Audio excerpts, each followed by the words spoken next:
Montoya, and I am the Director of Marketing here at Upside Technologies. I would like to thank you all for joining us here today for week 4 of our 6th annual Airflow Management Awareness Month. We do apologize for the postponement of today's webinar from back in June, but we are very glad to have you all here for what is sure to be a great presentation. As some of you may know, we started Airflow Management Awareness Month back in 2015 with the intent to not only raise awareness around airflow management, but also around cooling optimization, energy efficiency, and overall data center performance. We have received great support from the industry over the last few years, and we are very happy to be here for our 6th year.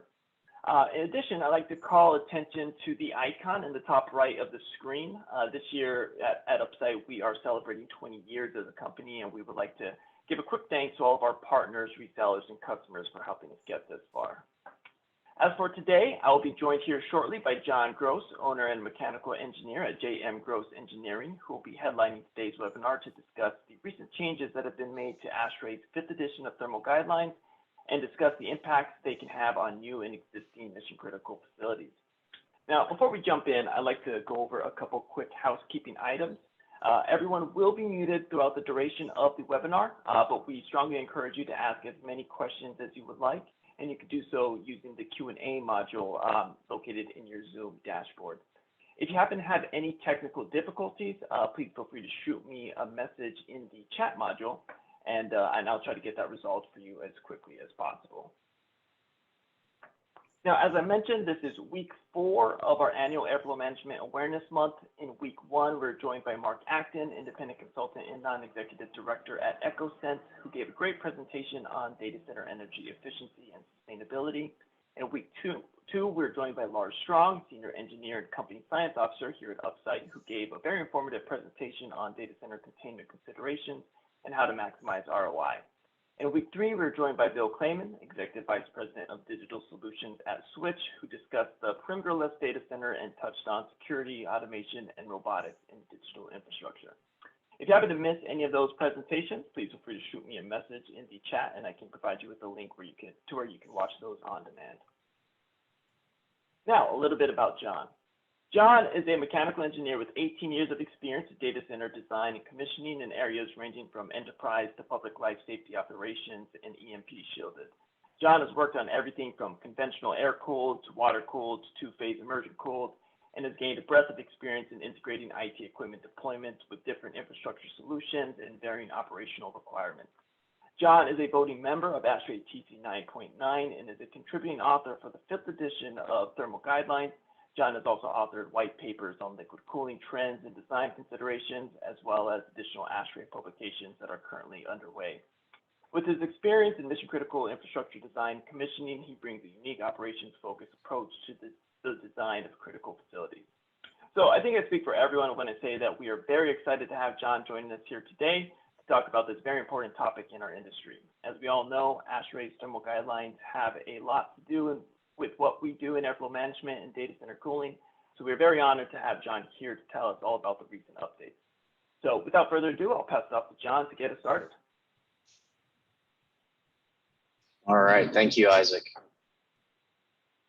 All right, so quick history of the ASHRAE Thermal Guidelines.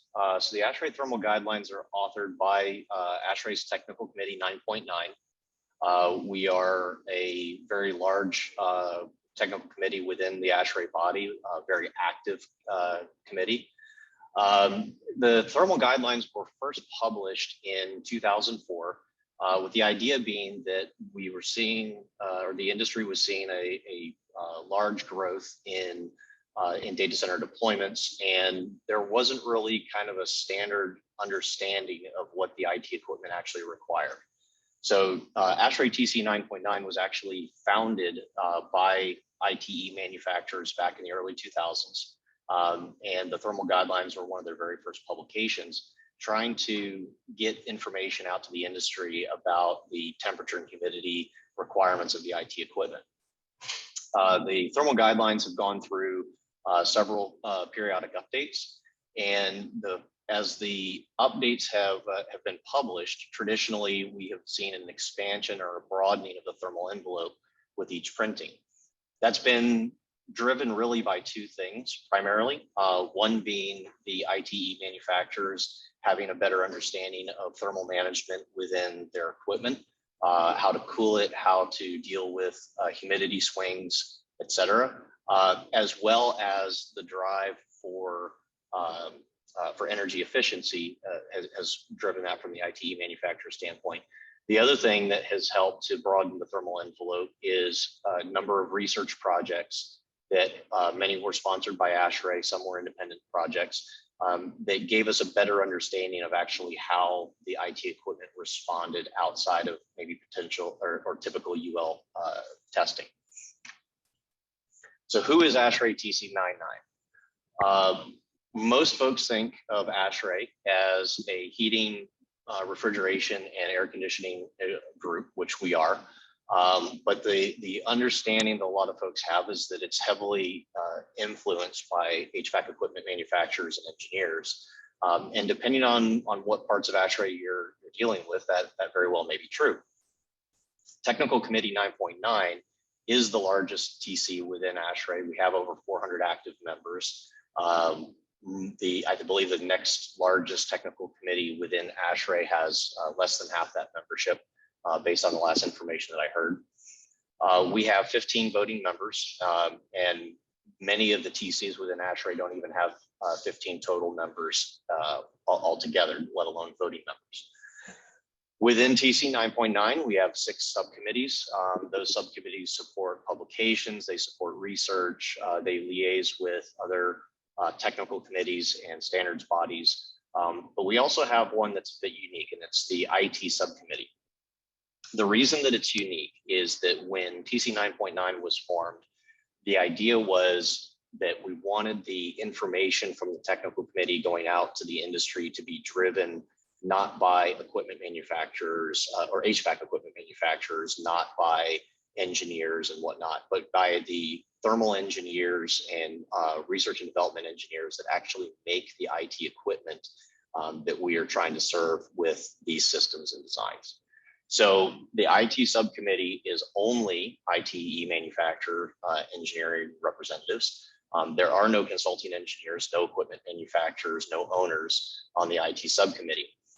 The IT subcommittee is advised by consulting engineers and owners and HVAC equipment manufacturers so that we have some alignment and some reconciliation of the ideal solutions that are brought up by the IT manufacturers, and then tempered by what people are actually willing to design, build, what's cost effective, so on and so forth. So the thermal guidelines that are published by ASHRAE TC 99 are actually authored by the IT subcommittee. They are peer reviewed by advisors to the subcommittee. They're peer reviewed by the voting members. So those advisors to the subcommittee are typically 2 or 3 consulting engineers, a couple of HVAC manufacturers, a couple of owners who are actively engaged, obviously, in data center design and construction. But the actual work product that comes out that gets published that you see is written by the IT subcommittee. This most recent go around, the most active contributors to the authoring of the guidelines are listed here: IBM, Dell, AMD, Intel. We have had input on previous editions from HP, now HPE, from Cray, and from a few others. But on the 5th edition, this was our primary contribution. So when you look at the thermal guidelines, there's quite a bit of information in there. Most folks that may not have delved into the thermal guidelines are familiar with the table that shows the A1 through A4, shows the recommended and allowable ranges, temperatures and humidities, maybe the psychometric charts. But the thermal guidelines actually contain quite a bit of information outside of that. So we have a chapter on air-cooled equipment, which most folks are somewhat familiar with, and it includes acoustics. And acoustics is a very interesting part of this, of the air-cooled environment, because usually when people think about acoustics, what they're thinking about is the ambient noise level. But what you have with air-cooled equipment is you have the frequency of pressure pulses inside the IT equipment caused by the cooling fans. And those pressure pulses are part of the acoustics of the unit, and they have an impact on reliability of certain components in there. So there's some really interesting information about acoustics. We have a chapter on liquid-cooled equipment, liquid-cooled integration into facilities. Facility temperature and humidity measurement, which kind of seems like it should be, fairly basic information, but when you start diving into it, there's a lot in there in terms of, where you want to have your temperature and humidity measurement, why, and to help guide you on setting up your facility. Equipment placement and airflow patterns, that kind of ties in with temperature and humidity measurement. Equipment manufacturers' heat and airflow reporting is a really interesting chapter because it talks about understanding kind of the thermal climbs within the rack based on how things are assembled, understanding temperature sensitivities and whatnot, and how this information should be tied in with the design of the facility. And there's obviously several appendices that explain the guidelines. These are not things, the guidelines are not, just simply a table or a psychometric chart. There's a lot of information that ties in with how to actually properly utilize and leverage the information in the design and operation of the facility. And there's also a lot of information in there summarizing the research projects that have affected major changes within the thermal guidelines. There's a section in there about altitude derating curves, X-factor design process, which if you're not familiar with that, that is basically a process wherein you look at the reliability data of different servers, different pieces of ITE at differing entering air temperatures. And this is heavily used in facility design and operation where you have extensive economizer, airside economizer operation. You see some of the hyperscalers who will operate much warmer inlet air temperatures, and the X-factor design process is part of what they use to figure out how high they're comfortable going. And then there's also a section in there about OSHA and heat stress and personnel operating in high temperature environments. So the focus of this webinar is to talk about the major changes that came in the 5th edition. We're going to touch on all 3 of these here. Modifications to the recommended range based on the airborne contaminant research. That's ASHRAE Research Project 1755.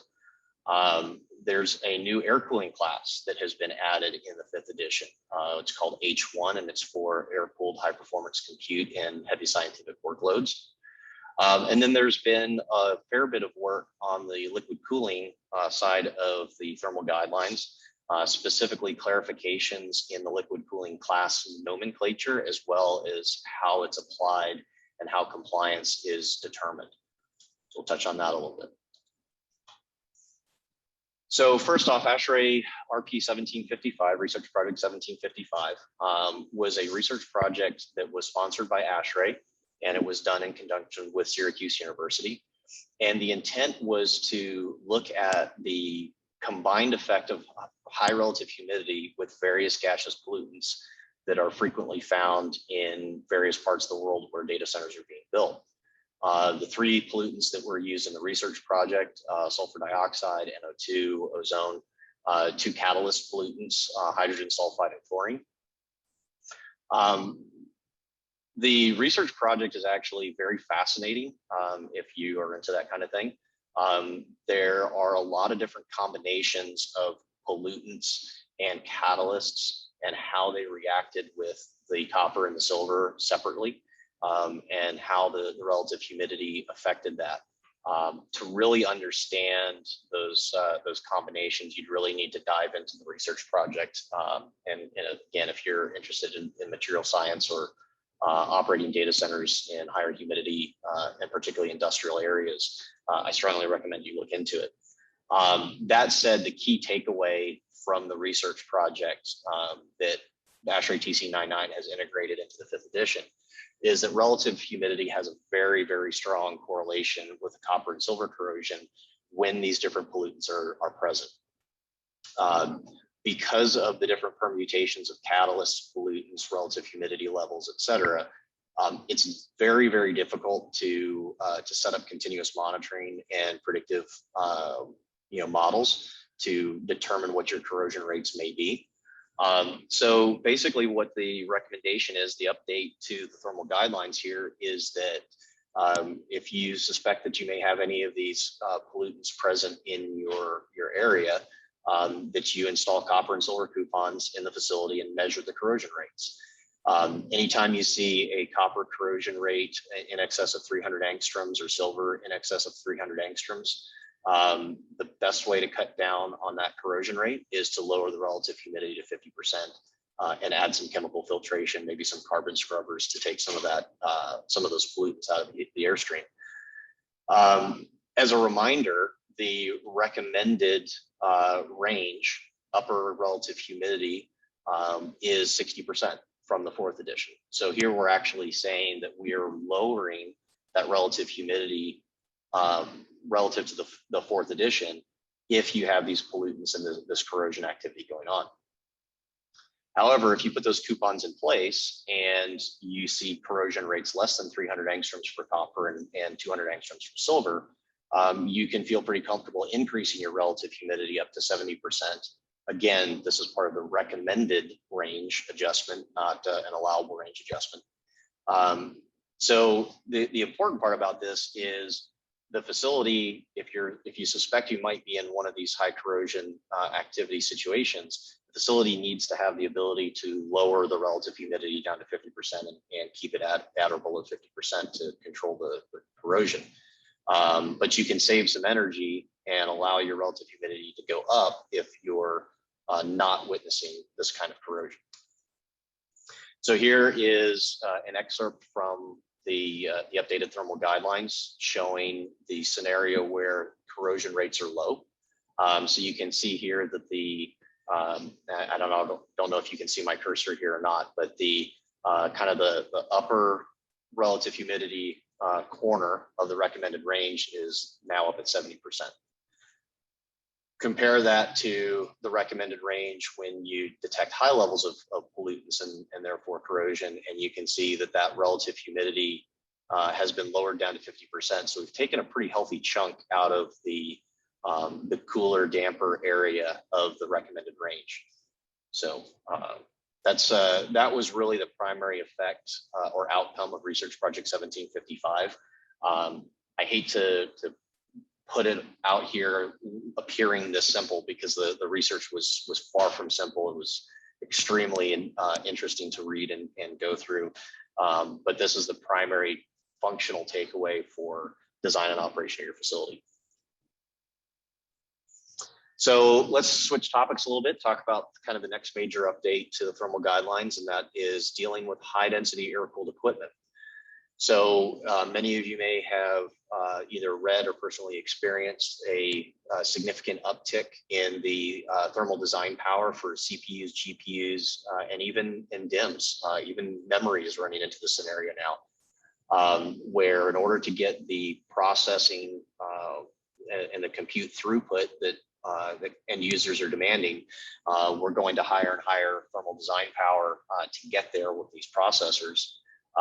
And what we're running into now is a scenario where the traditional A-class thermal envelopes cannot necessarily support this ITE. The issue is that we've got higher thermal design power. We've got to get rid of that heat. You have to have larger heat sinks within the servers in order to do that. You have to have higher server airflow, and heat rejection through air is delta T times flow rate.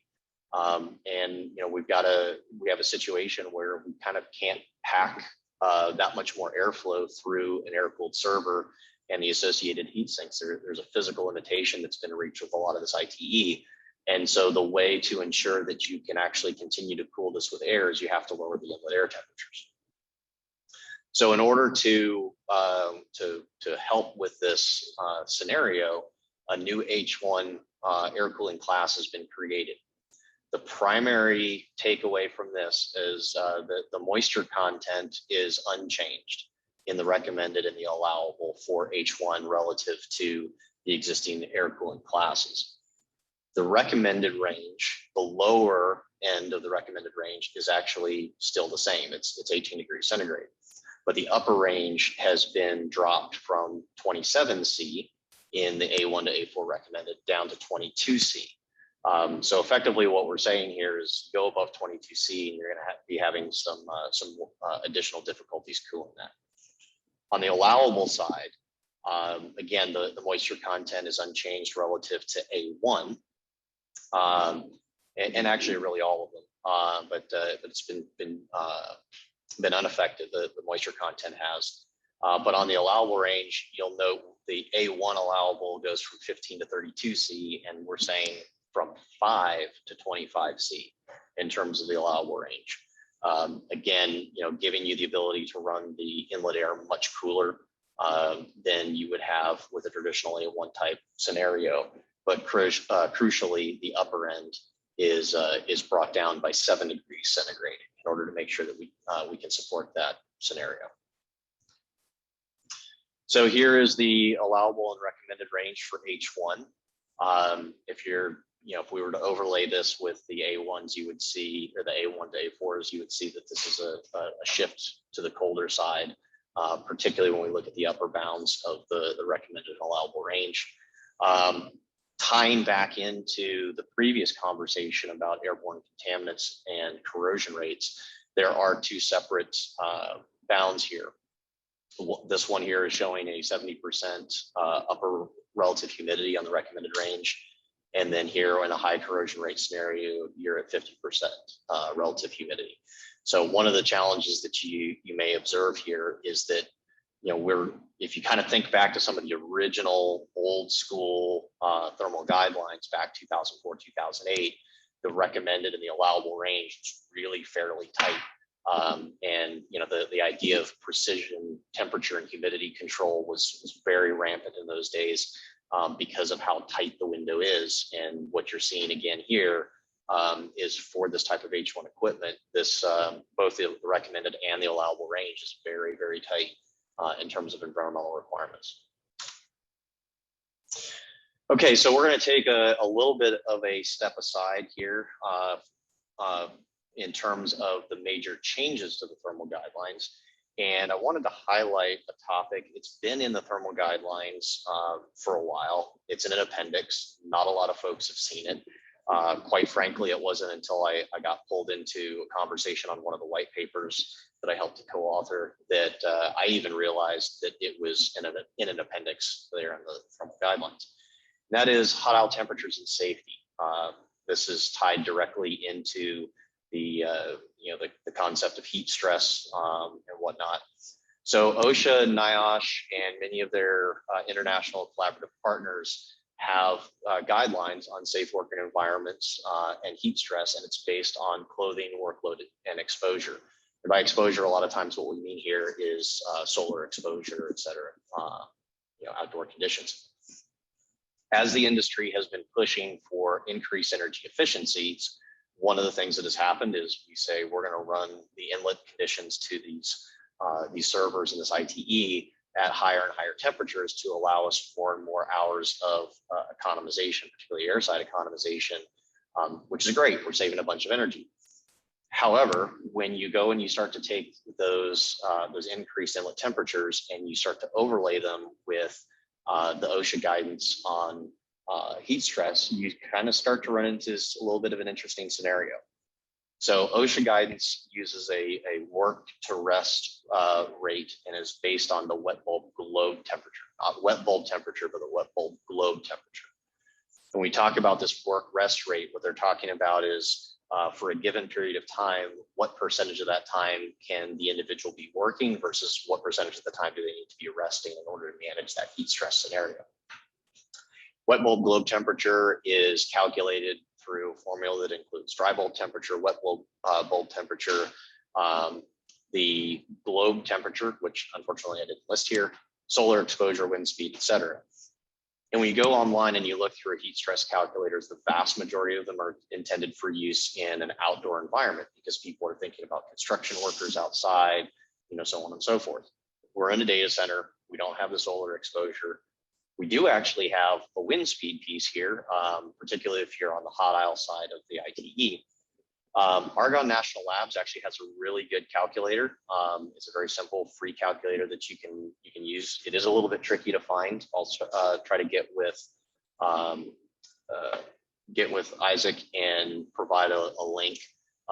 It's also an EXE that you're downloading. So some IT security protocols won't let you download that from the internet. Just be aware of that.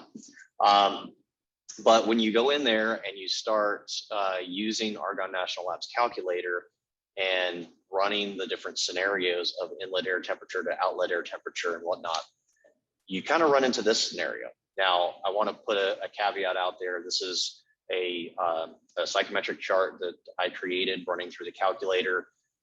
It's not yet been vetted by ASHRAE. I've shown it to my colleagues at ASHRAE. We're looking at it a little bit more.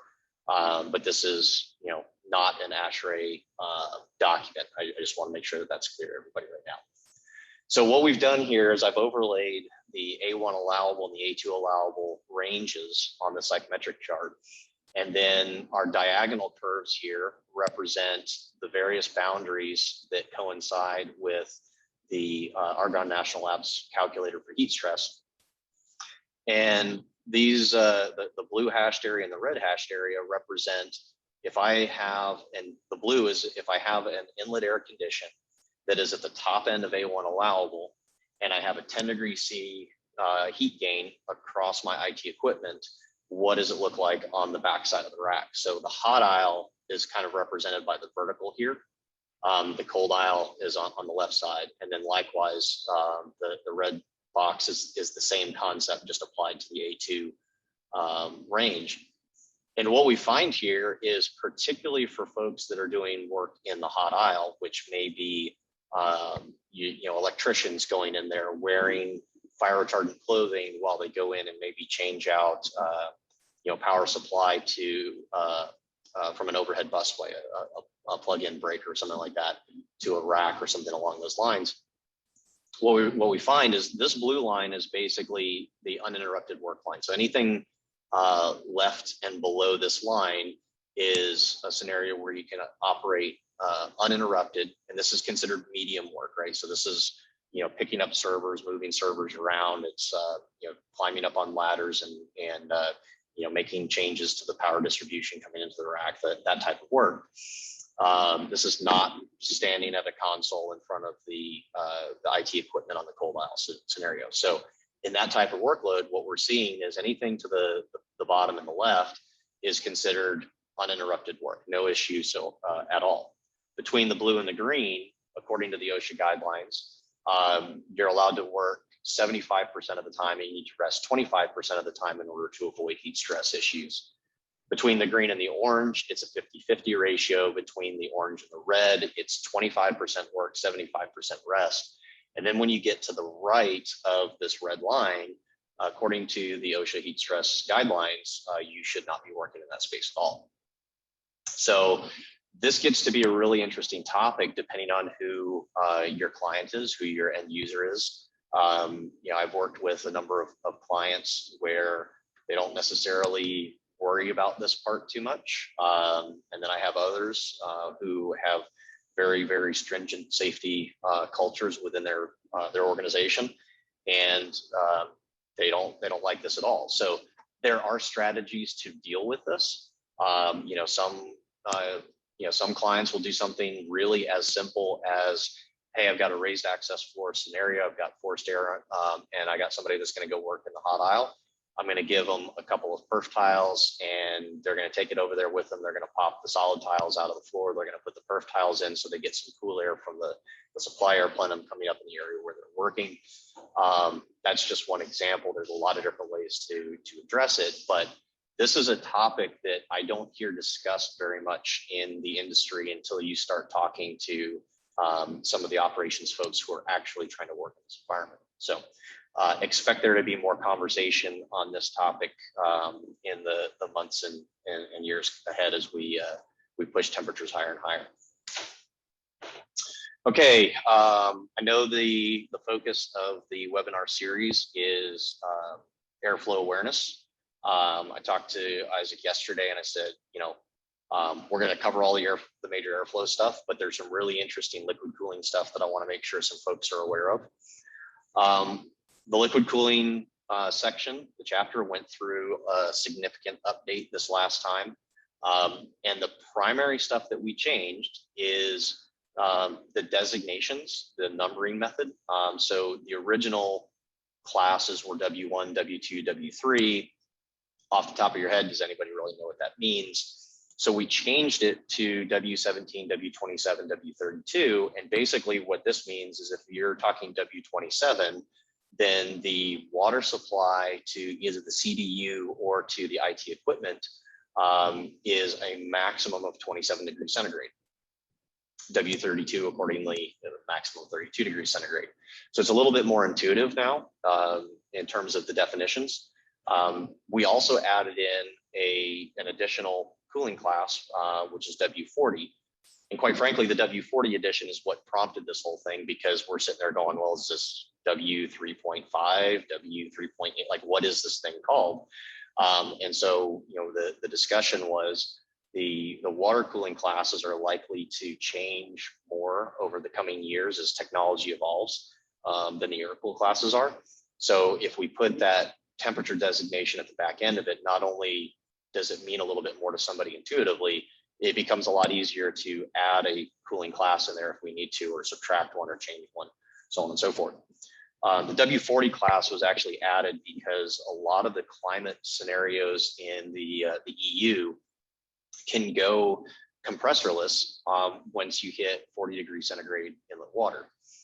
So there are a lot of solutions being designed and provided by manufacturers these days that were designed around W40, but we were jumping straight from 32 degrees centigrade all the way up to 45 degrees centigrade. There's this massive temperature gap in the cooling classes. So we added this one in here. The other thing that was kind of interesting as we were going through the conversation is how compliance with a specific cooling class was actually defined. And it wasn't very well defined in the thermal guidelines previously. So we were finding some manufacturers were taking a little bit of liberty with it, where if their solution touched any temperature within that class. So for example, W27 is up to 27 degrees centigrade. Anything above 27 degrees centigrade is not W27 compliant. We were finding scenarios where folks were, or manufacturers were saying, well, our inlet design conditions are 28 degrees centigrade.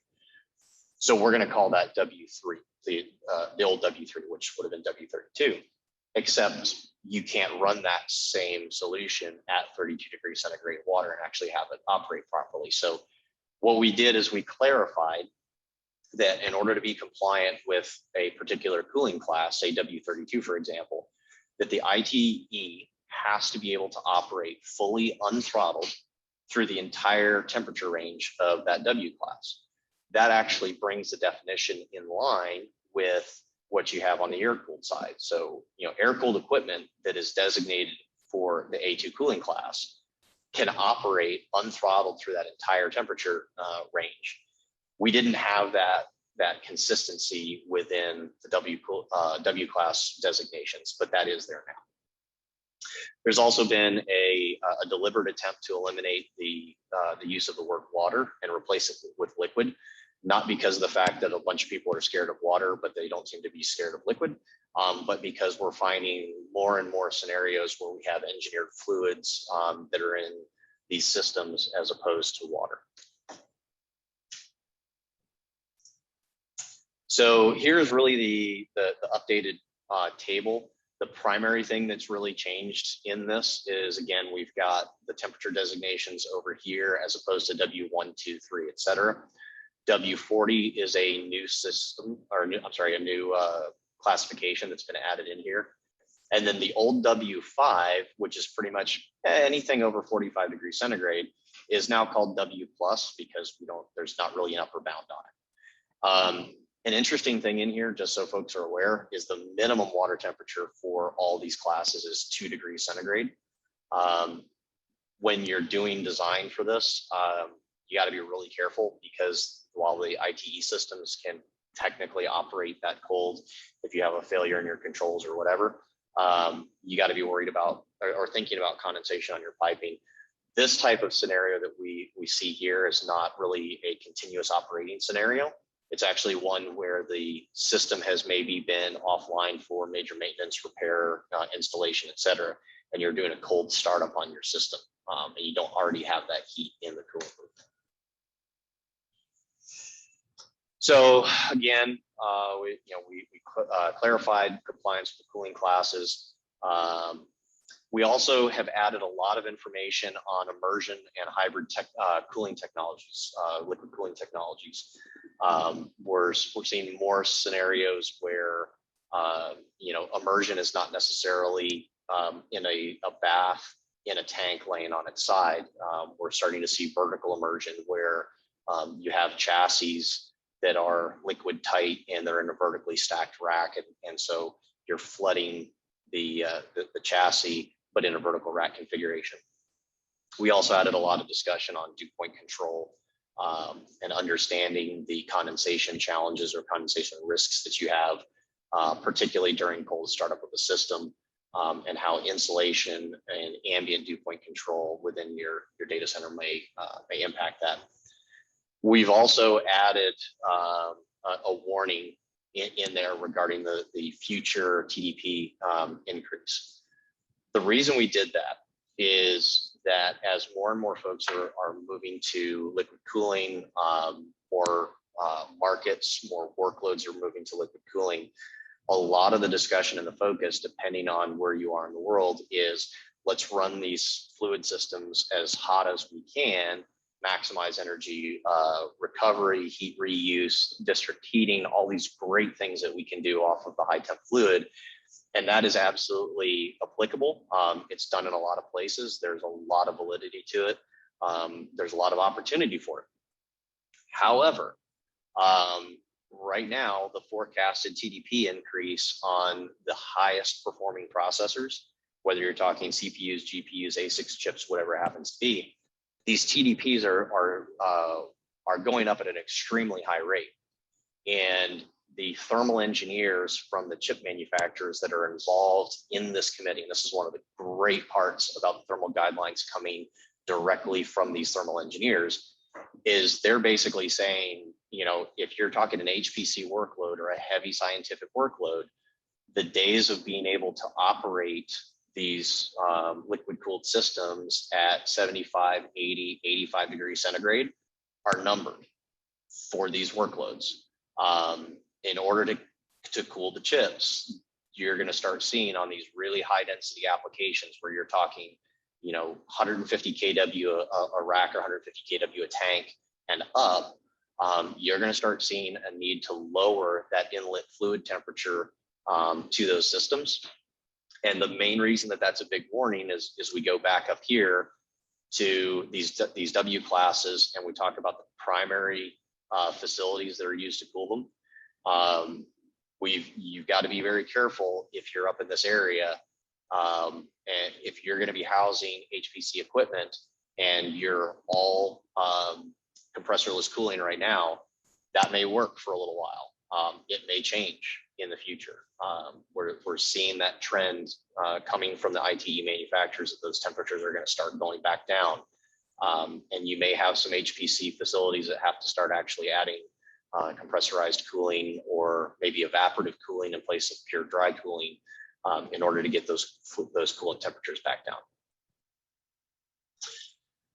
So again, kind of summarizing major changes in the 5th edition. So ASHRAE RP 1755, the research on airborne contaminant and corrosion, has affected the recommended range on the air-cooled classes.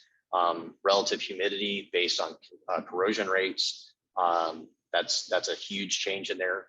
We've added the H1 air cooling class for the purposes of high density scientific workload HPC that are trying to operate with air cooling instead of liquid. And then a number of clarifications and modifications to liquid cooling class definitions and how they are validated. So with that, that's kind of the end of the updates here. Got any questions? All right, thank you, John. We do have some questions that have come in. For those of you that have not asked yours, please feel free to get yours in, and we'll try to get to as many as we can here with the time remaining. So I'm gonna go ahead and jump in here. So first question is actually in regards to that RF 1755 report. Somebody here wants to know where they can access that report. So you can go to the ASHRAE TC 9.9 website. And from that website, you can go to documents, and you should be able to find that research project posted there. Got it. All right. Thanks, John. Mm-hmm. Next question. The charts mention that they are for conditions at sea level. How do these differ for facilities that are not at sea level? So as a general rule, as you go up in sea level, your dry bulb temperature scenarios are gonna decrease. That has to do with the lowered air density at higher altitudes, and the lower your air density is, the harder it is to reject heat, because the heat rejection is based on the mass flow of the air through the ITE. So as you go up in altitude, you can expect to see those temperatures go down. Again, there's a section within the thermal guidelines that talks about the thermal curves as altitude changes. Got it. All right. Looks like we also have a couple questions in here asking if we will be sending out a copy of the deck, and the answer to that is yes, we will. So here in the next couple of days, please keep an eye out for an email from us with a copy of the deck as well as a recording of the webinar. All right, moving on to the next one. John, for the new H1 class, what is considered high density? So that is a great question. It is a question I wish I had a better answer to, but I will give you the answer that ASHRAE has actually put in the thermal guidelines, and that is that you're going to need to consult with the ITE manufacturer of the equipment that you're planning on installing to understand whether or not it requires H1 conditions or not. The reason for this is that air-cooled HPC equipment has just the way it's packaged by manufacturer to manufacturer.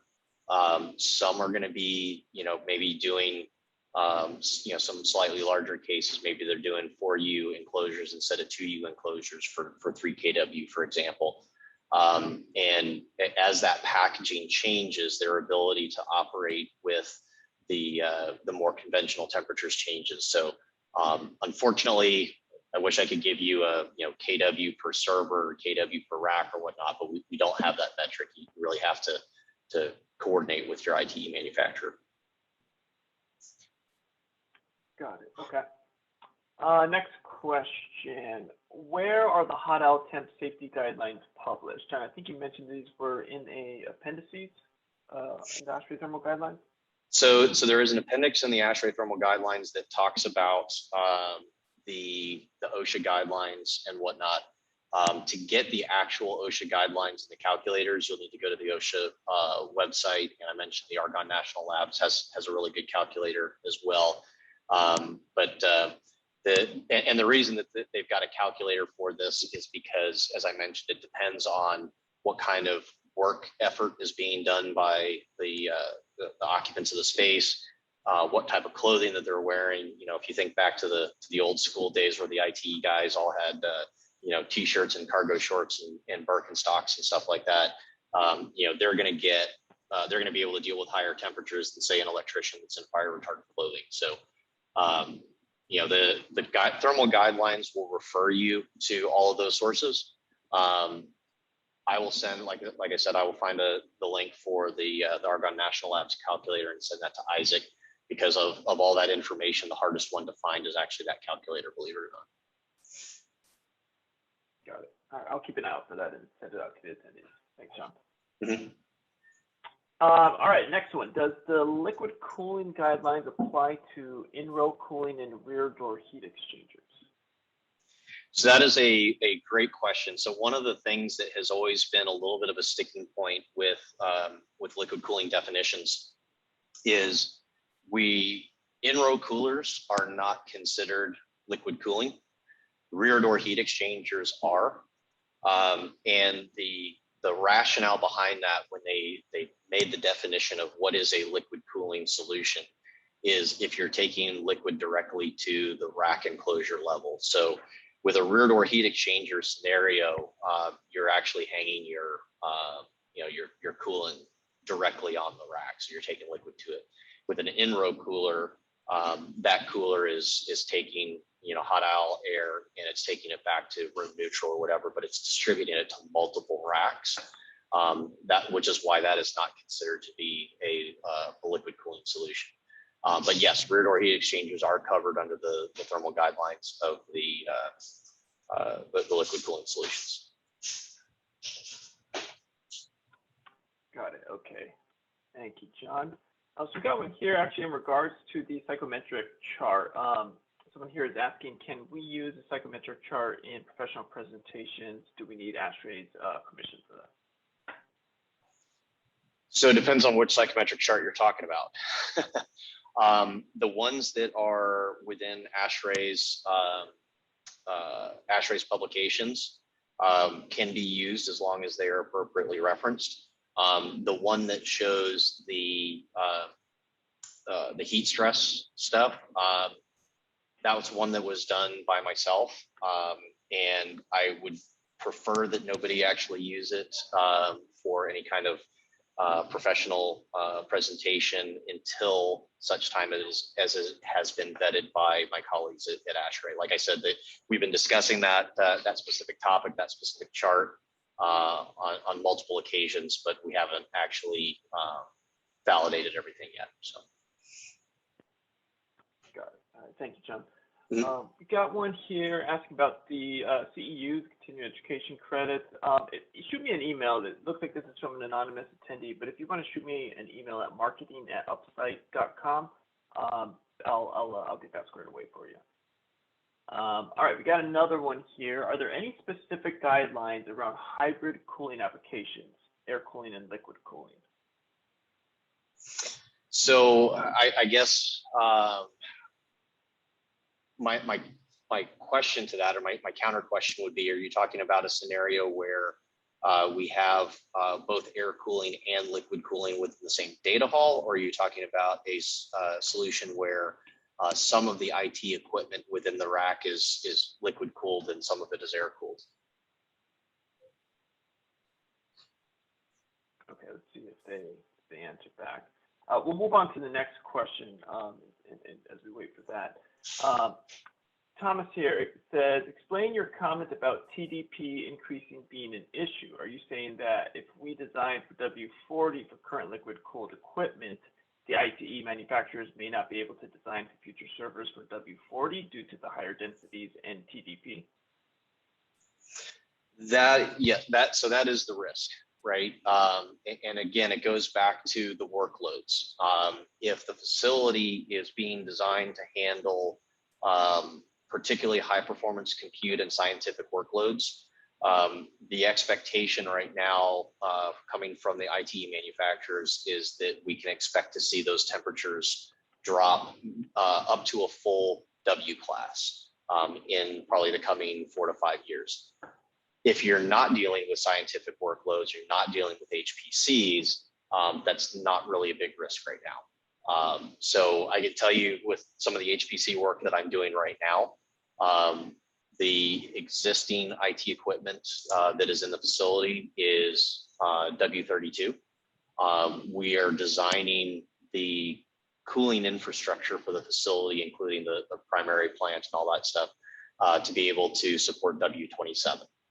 For the particular application client, the ITE that they forecast deploying over the next 10 to 15 years, what we're hearing from the ITE manufacturers is that single step down in W classes is safe. Now, what we're actually doing, and this goes into a little bit of design concept, right, in engineering concept.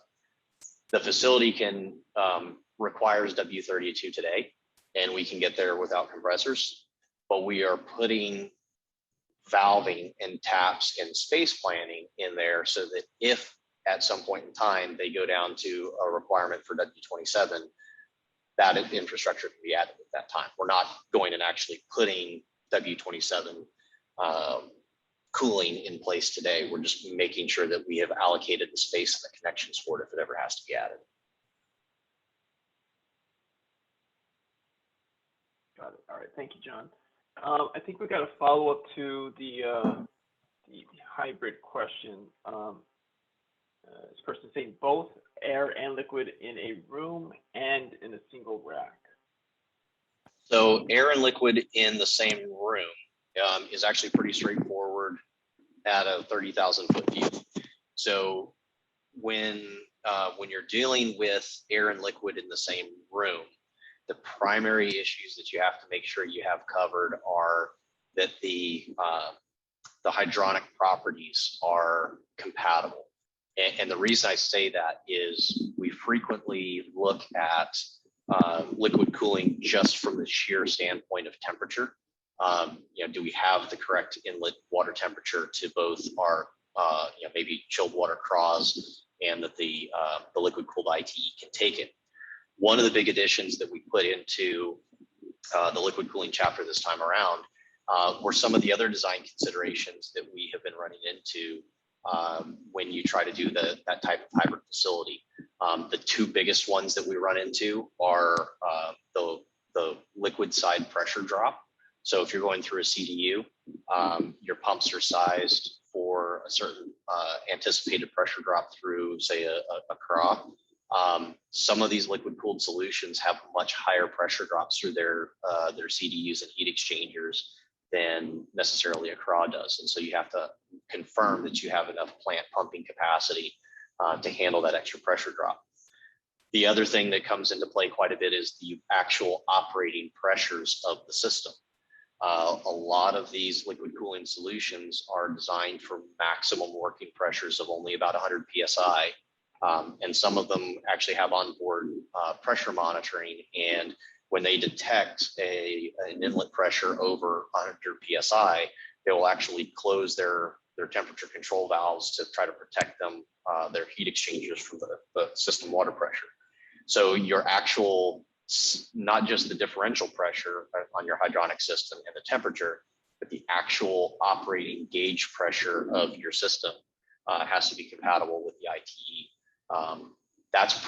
Those two are probably the biggest added factors that you have to pay attention to. When you get into a scenario where you have an individual rack that has both air cooled and liquid cooled equipment in it, that's actually fairly common. And you don't really treat it any differently than you necessarily would the hybrid scenario where you've got the air and the water in the same room. If like a cold plate type solution where the heat exchangers are actually, or the heat sinks are directly on the processors themselves and in the server, a lot of times those liquid cooled heat sinks are on the CPUs, GPUs, maybe the DIMMs, but power supplies, for example, are still air cooled. Other parts of the ITE circuit boards are still air cooled. So you still have those same ISO 8 clean room requirements. You still have the same air side thermal guidelines that you have to worry about for those air cooled components. But now you have a liquid distribution system that is taking the bulk of the heat directly off of the heat sinks and out of the system. Got it. Very interesting stuff. All right, thanks. Next one, Robert says, I was interested in your use of 10-degree DT in your heat stress chart. If that's 10 degrees Celsius, I understand, but it's much higher in degrees Fahrenheit. Please clarify. And says that the chart was unreadable on his screen. Okay, so my apologies for the legibility. So the 10 degrees C that was picked for the purposes of that chart, so 18 degrees Fahrenheit delta T, the idea there was just simply, we see a wide range of airside delta T's from end user to end user, depending on what the workloads are, how dense they are. Are they stacking blade servers, for example, directly underneath network switches?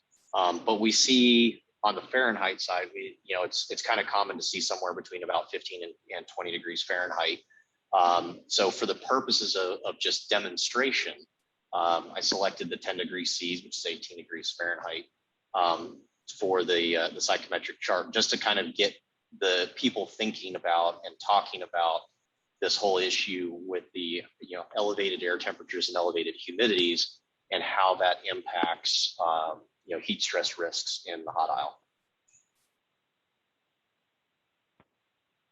Got it. All right. Thank you, John. Moving on here, we got a couple more minutes for questions. Looks like we still got a few to get through. One from Joshua here. Is there a recommended minimum and maximum width for the hot and cold aisle under TC 9.9? Is there an implied limit to what air cooling can support on a per rack basis? So there is not currently within the thermal guidelines. In terms of the physical spacing, we don't really touch on that. In terms of the heat per cabinet or per rack, and at what point you switch from air to liquid cooling, not from TC 9.9. I can tell you that from my personal experience, depending on the type of liquid cooling solution that you're using, you can start seeing some really good paybacks, particularly if you're doing large scale. You can start to see some pretty nice paybacks on starting to switch to, say, rear door heat exchangers, for example, at 15 to 20 kW per rack. And you can, as your densities go up, the options and the paybacks improve dramatically. One of the big things that we actually do see from a liquid cooling transition standpoint is, while your energy can be improved and whatnot, your temperature working environments can definitely be improved. One of the big impacts when you switch to liquid cooling is the thermal inertia that you have in the system when you go through a power outage and you're bringing your generators back online. The air-cooled type solutions, even in contained scenarios, you can see delta T's, you can see temperature rises in your cold aisles on the order of 15 to 20 degrees Fahrenheit within a matter of 30 seconds when you go through that type of scenario. When you're liquid cooling, you don't have those types of delta T's.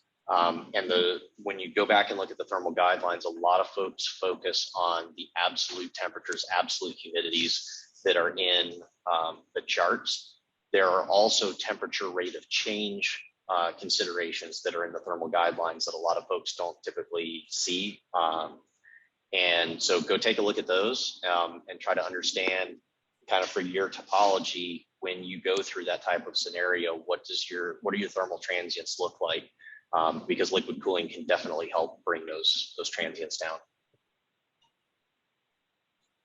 Got it. All right. Thank you, John. All right. We've got quite a few here. John, are you good on time? Can we answer a couple more? Let's see here. Give me just a second. I've got maybe 2 or 3 more minutes. And then, if you want to email the remaining questions, I can answer those via email. Okay, sounds good. So let's jump to one more and then we'll wrap it up here. So Atul wants to know, for a telecom company, different make servers to be hosted in same server hall. This is very challenging for designing uniform air inlet temperatures for different manufacturers. Your viewpoint on this? So all the manufacturers should have a stated temperature class for their equipment, whether it's A1, A2, et cetera. A lot of times what I do run into is a scenario where manufacturers will state, or the sales guys or the technicians that come out to deploy will say that they would ideally like to see, temperature X, which differs from the manufacturer next to them, which I've run into that a number of times. From a performance and warranty perspective, if they have documentation that says that their equipment is A1 compliant, then as long as you stay within that A1 allowable envelope, you shouldn't have any technical issues or warranty issues associated with that equipment.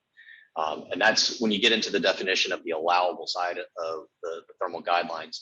That's where a lot of it comes back into play. Is if you stay within that, that allowable for whatever their stated temperature.